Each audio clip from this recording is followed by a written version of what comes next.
यो बाह्य शक्ति भित्र पनि कसले गर्यो? उहाँहरू बाह्य शक्तिले गर्यो भने किन भित्राउनु बाह्य शक्तिलाई? उहाँहरूले एमसीसी संविधानमाथि भनेर उहाँले संविधान के अरे एमसीसी ल्याउनु भयो नेपालमा, बिआरआई ल्याउनु भयो उहाँले।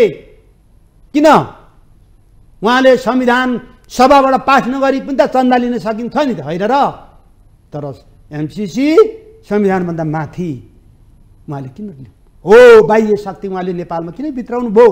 हाम्रा छिमेकी देशहरूलाई राम्रोसँग सम्बन्ध कायम गराउन किन सक्नु भएन? केपी ओली भारत जान सक्नु भएन? प्रधानमन्त्री उहाँको कार्यकालमा भारत जान सक्नु भएन? चीन जलाउने काम यिनै दलहरूले गरे। काङ्ग्रेस, एमाले, माओवादी, शेरबहादुर घर जलाउने, एमाले प्रचण्ड घर जलाउने, काङ्ग्रेस प्रचण्ड, 3 दलका यिनै पुच्छरहरूले जलाएको हुन्।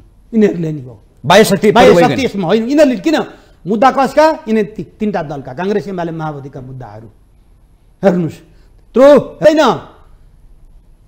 एनजिओ आइएनजिओ गाउँ गाउँ बस्ती बस्तीमा पुगेका छन्, धर्म परिवर्तन गरेर बस्ती बस्ती पुगेका छन्। सही ट्र्याकमा यो सरकार ल्याउन सकेन भने झन् अर्को ठुलो विद्रोह अब यहाँ हुन्छ। त्यो विद्रोह यी दलहरूले थाम्न पनि सक्दैन यो मुलुकमा। अनि नयाँ ढङ्गले सिर्जना हुन सक्छ। धर्म विस्थापित गरे, यो गर्ने कार्य जुन आरोप छ नि बाह्य शक्तिले गर्यो भन्ने आरोप छ, त्यो आरोप पनि नेताहरूले बाह्य शक्ति किन भित्राइयो?